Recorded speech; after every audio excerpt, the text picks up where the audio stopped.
We're ready for question number 2 now. And Phil Henderson, once again, here's your question. There's a push to develop non-productive agricultural land. Do you agree with that? Do you think that's a good idea? Tell us your thoughts on that. Yeah, this is a good question about the future of our direction of our county, and it's one that really resonates throughout the state of Oregon with many smaller counties like ours. We have an inadequate supply of housing land. We rely on a urban growth boundary system that really has failed in our county. 4 years ago, they approved an extension of the urban growth boundary, but in fact, we haven't had any new house built in those 4 years in that land.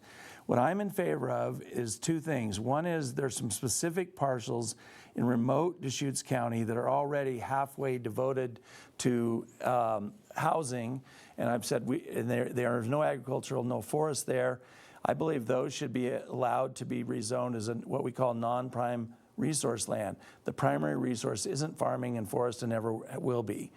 The second is I think we should look at our county and see if there are spots where our county, there's no farming now and never has been. Maybe because it's all rocks and no soil. Maybe it's because lack of water. But whatever, it hasn't developed in farming. And I think those are reasonable possibilities for growth in our county. If you look at our county today, it was developed that way. We have lots of residential homes in rural areas of the county, and we've still kept our rural nature and character. I'm a big advocate for rural character. I'm a big advocate for farm and forest land, but I also think we have to make an effort to provide housing. Our housing costs in our county have gotten to the point where they're drastically overpriced for most people. They can't even afford to have a home, and I think we need to look at the land supply and that. This is very different than what my opponent says, which is that everybody should live in cities where we build inward and upward. All right, very good. Phil Chang, same question. Push to develop non-productive agricultural land.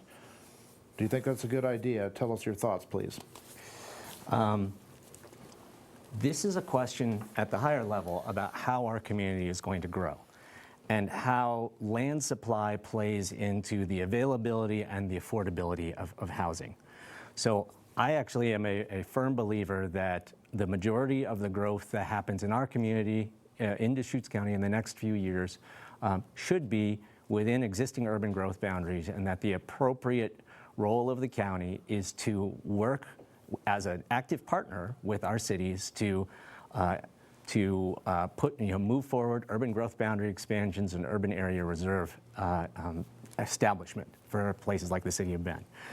The non-prime resource lands, as they're called, Commissioner Henderson mentioned the 6 what are called legacy rural residential areas that I would be supportive of moving forward towards, allowing those rezoning and allowing those people to develop residential properties there.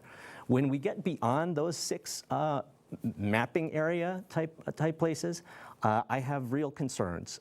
We have, as Commissioner Henderson mentioned, we have a very large number of rural properties already in Deschutes County, and in some people would say we have more than per land area than any other county in the state.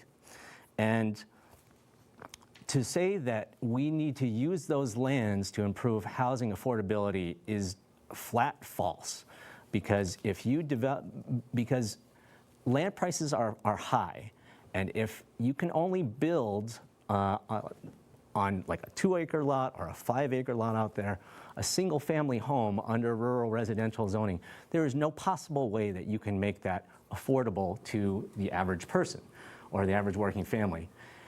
At the same time, you will have traffic impacts and other impacts. Thank you. Thank you, Mr. Chang.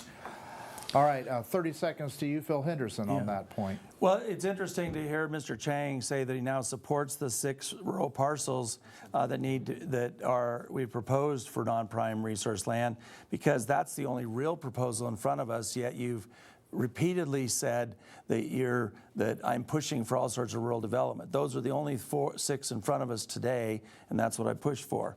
The other part of this is that I don't tell people how we should develop. I don't come from a planner's standpoint.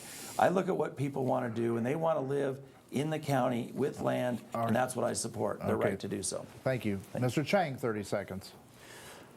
Along with the 6 legacy rural residential areas, in the beginning, Phil Henderson was pushing a much more extensive land grab type policy. And they were rejected by the state. And so they've scaled back to those 6 legacy rural residential areas. I am supportive of that. But people want to live in Deschutes County, and they want to live in a place that they can afford. And with land inefficient development, you cannot afford that housing. All right. Thank you very much, sir. Okay, we're already having all kinds of fun here tonight. Now it's going to get interesting because instead of me yakking at you, you get to ask each other a question. Phil Henderson, because you won the coin flip, you get to ask Mr. Chang a question. Mr. Chang, you have 90 seconds to respond to that. Mr. Chang, one of your supporters and financial backers is Deschutes County District Attorney John Hummel. My concerns are with his attitude towards law and order. I feel Deschutes County is getting less safe. Last summer, he wrote an editorial in the Bulletin saying peaceful protests have never accomplished anything, and said rioting going on in places like Portland and Seattle were necessary to, quote, get America off dead center. Most recently, Hummel said he supports Measure 110, allowing the legalization of drugs such as heroin, cocaine, and methamphetamines. Only 2 other DAs in Oregon support that measure. Given that he supported you, do you support his ideas and actions? This election is not about John Hummel. This election is about you and I. I would like to say that I do believe in John Hummel as a leader in our community, but I would also like to say that there are a large number of other people who have endorsed me for this election, and they range from timber industry leaders like Bruce Duck-Savage to environmental groups like the Juniper chapter of the Sierra Club, to local school board members, to law enforcement leaders such as Jim Porter, our retired police chief from the city of Bend, to veterans advocates like Roger Riolo, the independent party co-chair, Andrew Kaza, a handful of labor unions, farmers, outdoor industry leaders, restaurant owners, and you can ask them about why they are supporting me and they haven't endorsed you. To circle back to John Hummel and the need for law and order in our community, I would say that 2 of the things we need to think about are, number 1, that we could be making investments in mental health services so that the right person is responding to the right calls and helping to make our community safer and helping to treat people who have mental health issues, and that everyone has the right to peacefully protest in our community. People don't have the right to hate speech or to draw guns on each other, but they have the right to peacefully protest. All right. Thank you, sir. Well, Mr. Henderson, as that was your question, you get 30 seconds to weigh in on that. How do you feel about his response there? Well, I think it's disappointing that Mr. Chang didn't comment on the actual comments that the district attorney made or his support on measure legalizing heroin, cocaine, and methamphetamines. That was my question. Do you support what he supports or not? You failed to answer that question, so I guess we can't really know what you think about that. The other thing is, it is important that he's not in this race, but he's a county official that we deal with as county commissioners because we approve the DA's budgets. Thank you, sir.